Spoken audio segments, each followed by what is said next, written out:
So this equation delta y equal to lambda L by D, this gives us fringe spacing, okay? Or fringe width, right? Fringe spacing, okay? So how big is the fringe basically, right? Or how tall, that's what you're looking at, or length of the fringe basically. So notice this delta y equal to lambda L by D, it doesn't depend on any other thing. So this is actually constant, okay? Which means this equation tells us that these fringes must be all, not just this, all the fringes there will be of an equal spacing, okay? So it will be, so remember in one of the, figure we looked at, for when we have only one slit, we had really bright spot in the middle, right? One fringe had a, that bright spot had a very different width or spacing.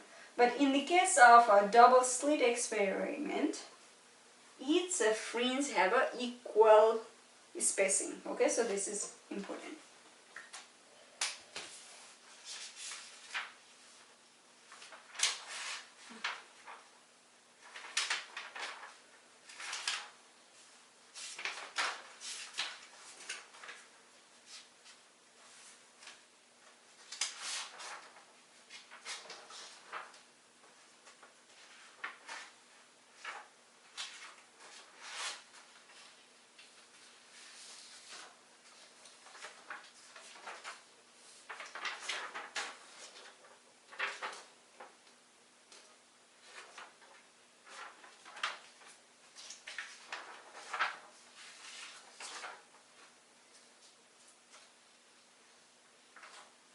So,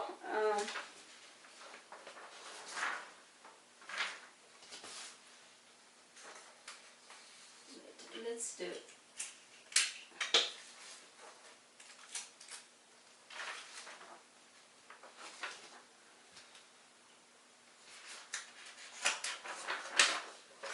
I guess I'm going to erase this part here.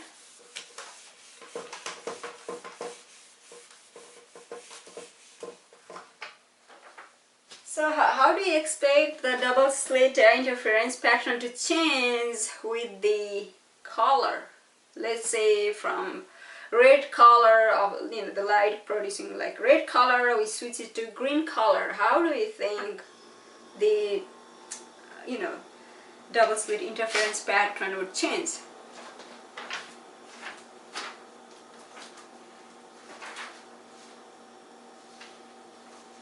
So you see, originally we had this, right? So this is just what we get if we had just light with, it's a red light, okay, with double slit. But then now if we decide to switch, so what happens is really, right, we have a, let me take that out. So this is what it happens here, see? Here, so this is a red color here, we have a orange and then we have a green color. So what happens, remember bright, right? For the bright fringe we have what? D sine theta equal to m lambda, and we have this equation, but the important thing is fringe spacing delta y equal to lambda L by D, right? So when we change the color, then this spacing is going to change. Changing the color means changing the wavelength, lambda, right?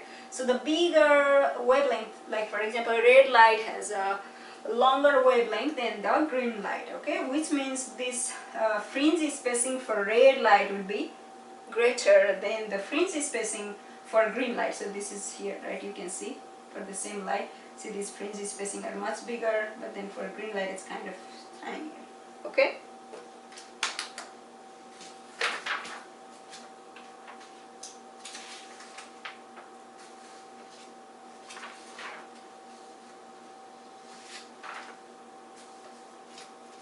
Okay, so let's do example.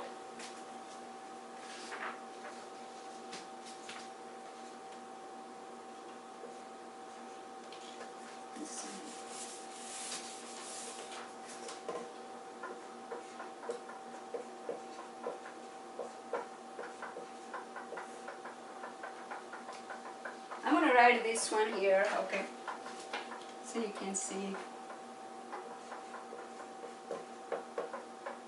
let's say you had a laser pointer of unknown wavelength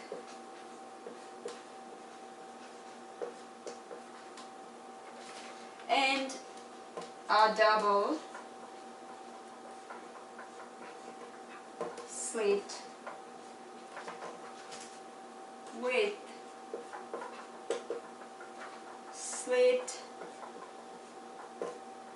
spacing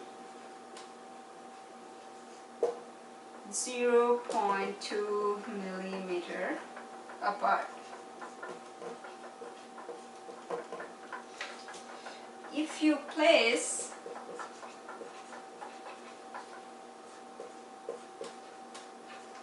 a screen 1 meter away and measure bright fringes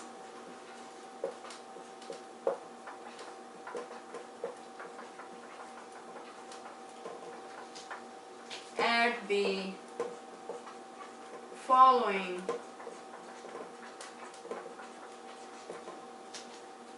locations,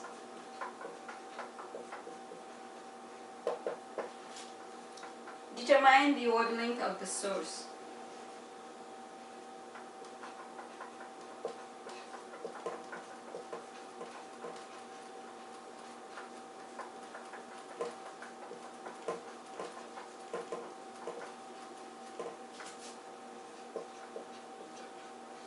Okay, so you are given this value here in a table.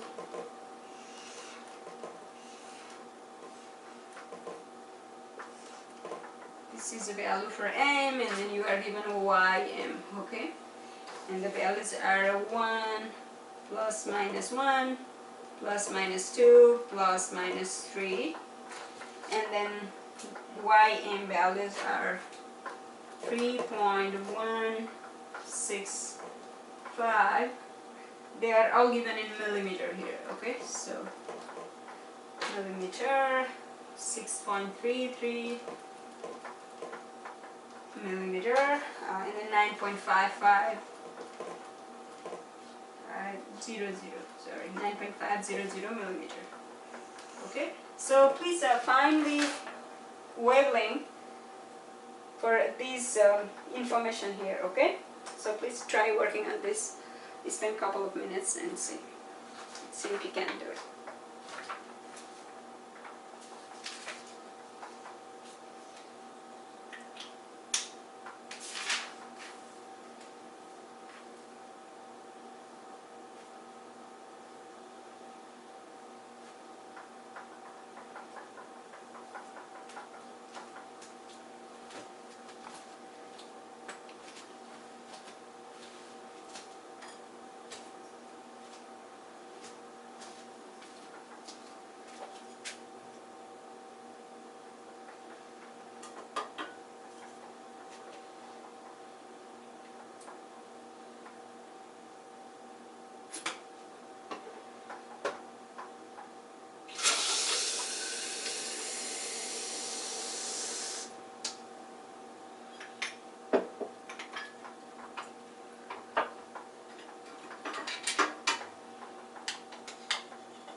Alright guys, so how far did you get?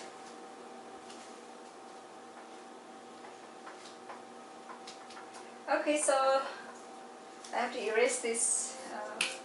I'm gonna do one and then let you guys work on the other, okay?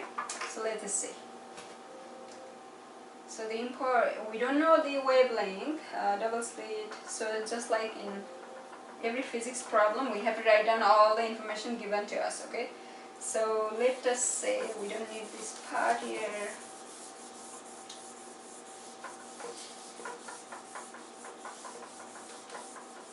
Okay, so here we are given, we don't know lambda equal to what, that's the question, right? We are asked, we are given the slit spacing d equal to 0.2 millimeter, right? Okay, I like to convert this into meter because let's do everything in the SI unit because some of the length we are given is in meters. So 0.2 times 10 to the power minus 3 meter, right? 10 to the power minus 3 makes it meter, from millimeter to meter, conversion factor, right? And then if you place a screen 1 meter away, so L is 1 meter away. Alright, and measure bright fringes at the following location, determine the wavelength of the source. So location here, we are given the value of M and Y. So you will pick 1M equal to plus minus 1. Let's pick one of the value there from YM equal to 3.165 millimeter. Again, I'm going to convert this into 165 times 10 to the power minus 3 meter. Okay. Alright, so let's make a diagram here. So we have this slit, double slit here. Okay. And this distance is what we are given. This is given to us. That's d equal to 0.2 millimeter. Okay. And the L distance, this is screen. This L equal to what? L is 1 meter away, right? So this is what we have. This d value you can write here, 0.2 millimeter. Okay, just millimeter. Okay.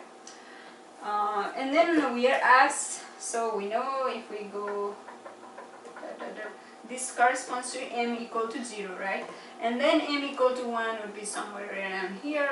M equal to 1, that is also corresponds to what? Y1, right? Okay, and that's what we are given here. M equal plus minus 1, ym value. So instead of ym, we can just write as y1, okay, here. Alright, so this is the setup of the problem. We are asked to find lambda. What's the lambda? So if we, since it's a constructive interference, this point must be a bright point, right? So it's kind of the wave would go here and then the wave also would go here. So this point must have a bright spot, right? So for constructive interference,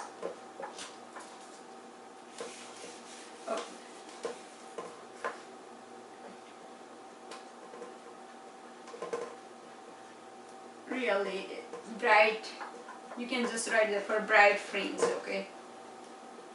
Instead of writing just constructive interference, you can also write bright fringe. We found the relationship earlier, and that turned out to be what? Ym equal to what? M lambda L divided by D, right? Okay. So let's we are supposed to find lambda, so let's isolate lambda on the left hand side. To do that, we get what? This can lambda, we are bringing this lambda over here and taking everything on the other side, okay? So if we do that, what happens? Okay, maybe I'll write all these steps. I don't know, some of you guys may need help here. Okay, let us do this. So ym times d equal to m lambda L, right? All I'm doing is taking this over here. Now I can isolate this guy lambda here, right? Separately, lambda equal to what? We can take this guy, m and then L, these two guys can go and divide this side here, right? So lambda is just equal to what? Ym times d divided by m times L. Okay, so this is the equation we will use to get our value of lambda. So now substitute the value of ym, which is y1, value of y1 is what? 3.165 times 10 to the power minus 3 times d, value of d, slit spacing is 0.2 into 10 to the power minus 3 divide by m. M is plus minus 1, so minus 1, we cannot have a wavelength of negative value, right? It doesn't make sense. Wavelength is a number, okay?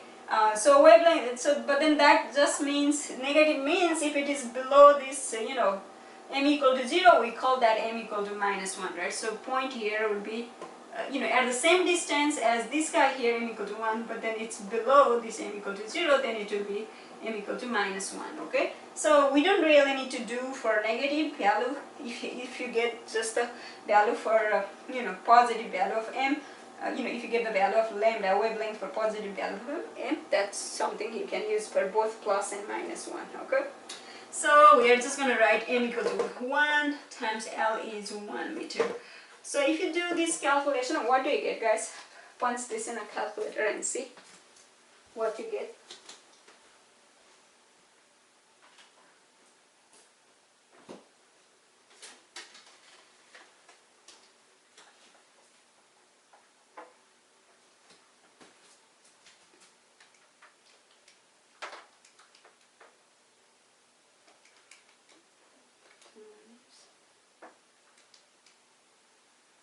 So I got this value here, 0.633 into 10 to the power minus 6 meter, okay? This is really like, if I could say 633 nanometer, right? Okay, so this value, so value of lambda,